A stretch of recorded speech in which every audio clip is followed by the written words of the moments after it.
this lesson, I want to talk about optimizing your auto campaigns. So the one I just created has an example hasn't been running long enough to collect data. So I'm going to go in and use another example that I've been letting run for about 30 days now. So it has quite a bit of data inside of it. So I went ahead and clicked on that particular campaign. I just have one ad group, which is the automatic one. And once you have some information here, you're going to see quite a few different pieces of data. And I want to walk you through some of the more important ones. So this is how much money I've spent in the past month, which is more than the amount of sales I've gotten. So I've obviously lost money on it, which I told you would. ACoS, advertising cost of sale. So it's cost me 241% of the sales in advertising dollars. So if you multiply this by 2.41, you get that number. My ad has shown up on pages almost 400,000 times. However, it's only gotten a number of clicks that's less than that. That's not displayed on this page right now. So let's go ahead and click into search terms. And this is where you'll be able to understand it a lot better. So let's start by just filtering or sorting in alphabetical order. And these are all of the search terms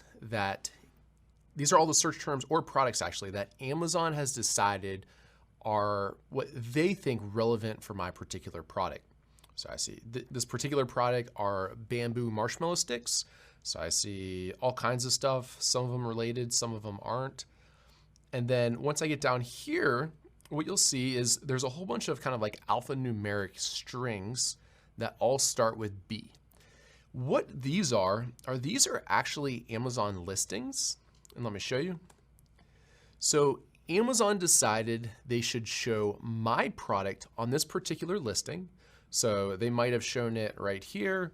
Alternatively, they may have shown it down here, sponsored products related to this item, or sponsored products related to this item right here. So what that tells you is somebody, or they either show, let's look. So this one, they showed it on this particular listing and one person clicked on it, okay? So someone on that listing at some point clicked on it and they charged me $1.60. So you can go through here and you can start to look at all the different search terms that are in there. So you can actually adjust what columns are in here. I like the ones that are just by default.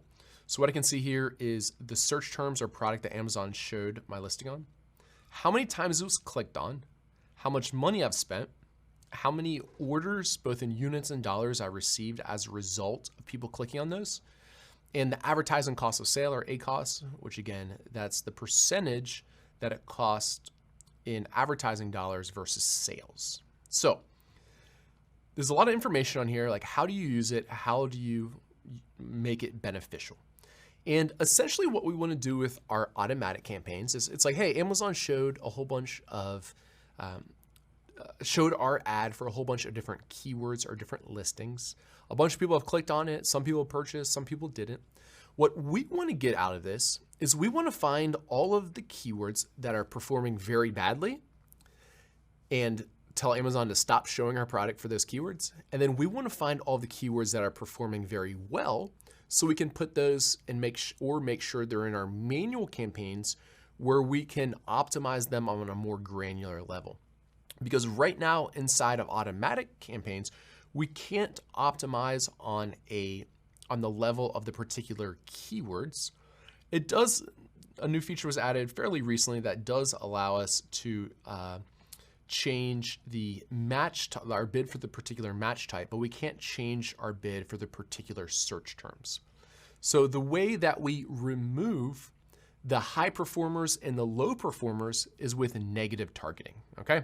So let me show you how this works. So to start, I'm going to sort by spend. All right, so for this top keyword, I've actually spent $139 in order to get 151 clicks, which is too much. I should have gone in and optimized this sooner, but it's good for our example. So sparklers for wedding extra long, these are bamboo marshmallow sticks. I do not want Amazon to show this anymore. 151 people have clicked on it. and I've gotten 0 orders from it. So what I'm gonna do is I'm gonna take this and I'm gonna put it into negative targeting. And instead of having to go back and forth every time, I'm just going to create a doc for these.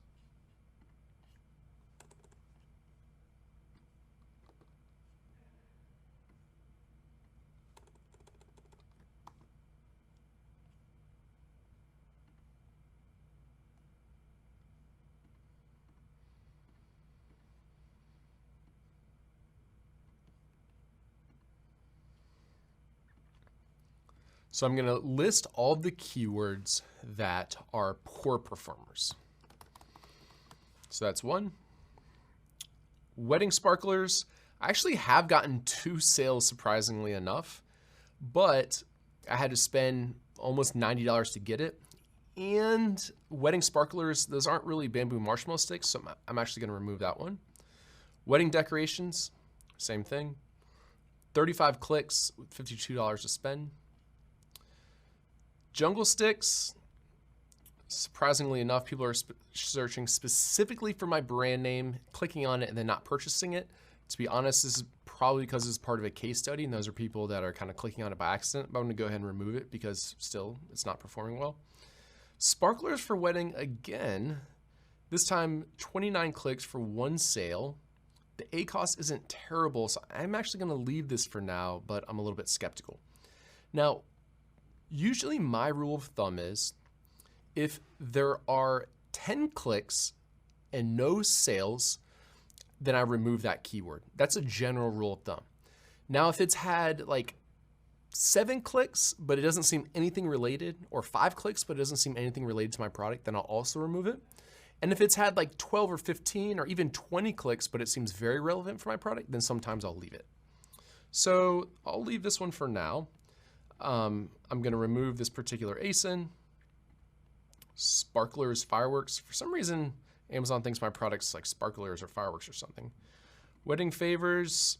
Again, this one has only had 8 clicks. I said my rule of thumb's 10, but since this isn't really a wedding favor, I'm going to remove it. Same thing with fondue pot. I'll leave fondue forks since you can use the sticks for forks. I'm going to leave that one because it's good for steaks. And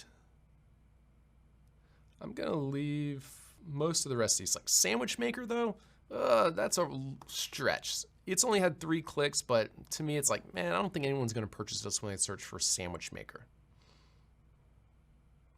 All right, and the rest look okay. All right, so I'm gonna take all these poor performers right here and copy them. I'm going to go into negative targeting, and I'm gonna add these as negative keywords. Now I'm gonna keep negative exact and negative phrase match because I don't really want Amazon showing my product for any of these, as well as if they have keywords before or after them, which is what phrase would be. Add the keywords. All right. Save. And now I have all of these as my negative keywords. So even though Amazon is choosing where to show my ads, they're not going to show my ads for these particular keywords because I've told them specifically not to. All right.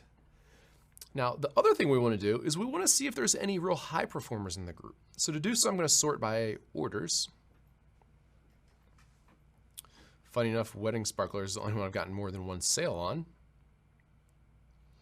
And what I like to do with this is I like to see which keywords have I gotten a sale on with relatively low spend or a relatively good ACoS. And a good ACoS is normally like, let's call it under 50%. So wedding sparklers, I actually have gotten 2 orders, but I've spent a lot of money, $60. Where see like this one, 24-inch wood plant stakes, I only spent 90 cents and I got a sale for $30. It's 3% ACoS. So I'm gonna make another group here that are high performers.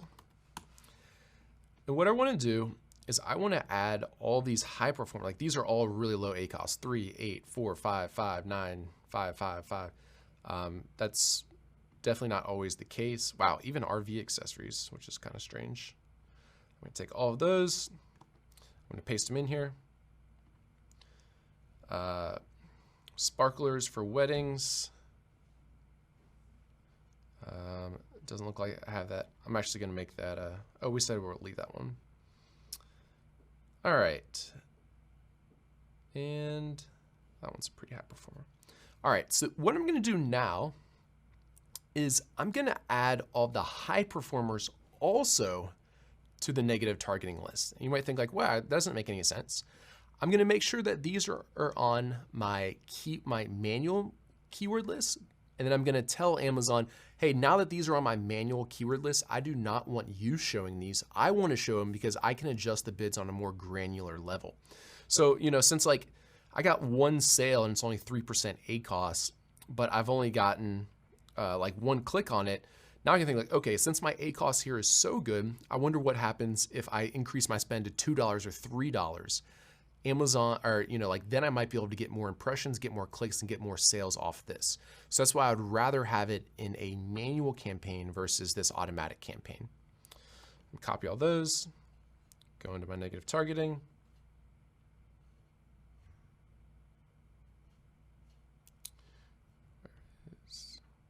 Okay, add more, and same thing, negative and phrase, add keywords, save.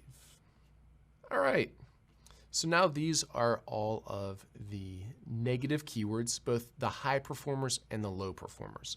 So when we go back into search terms now, if I were to check this a few weeks from now, none of these keywords that I have listed here, both high performers or low performers, would show up in the search terms list. The ones that we didn't remove, we're going to continue to let Amazon try those inside of our automatic campaigns to see whether or not they become high performers or they become low performers, or if they continue to just kind of do a little bit of nothing.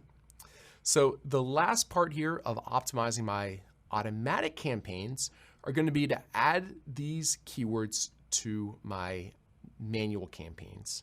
So to do so, I'm going to go back into my campaigns. You select manual.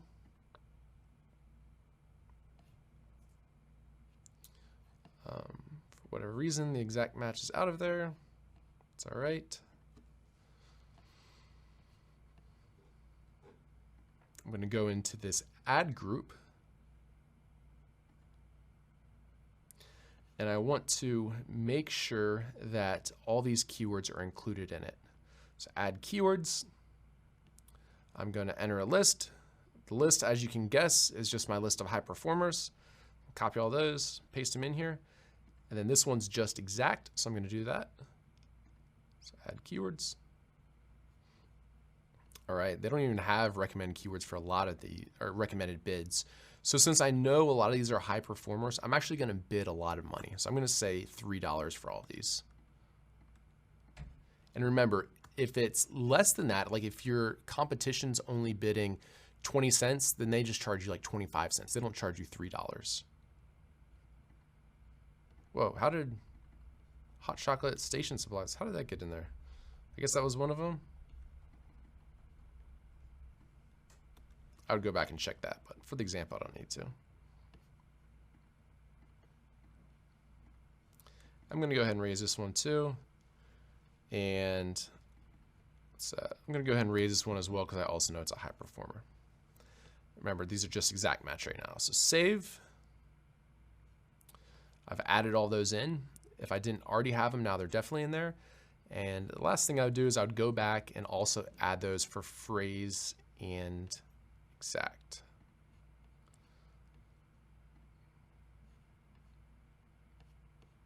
Phrase match, targeting, add keywords. This time phrase, enter a list, paste my list in there, add keywords, and I'm going to do the same thing. I'm going to do $3 for all these. I'll up that to 2. Remember, our bidding's set to dynamic down, so it's not going to go over this bid. It's only going to go less than it. So, yeah. Now, a question that I commonly get is, am I going to be bidding against myself because I have this going in multiple campaigns? And the answer to that is no. You don't have to worry about that. So, Don't stress out about that.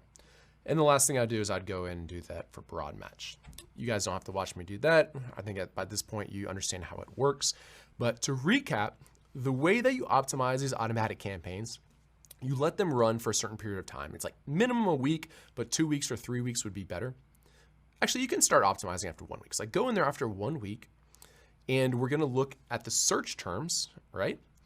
When we're looking at the search terms, we're trying to find the high performers and the low performers. The low performers are items that I've gotten 10 or more clicks on, and it has a bad ACoS. So you'll typically see these are the ones that you spent a lot of money on and haven't gotten any sales.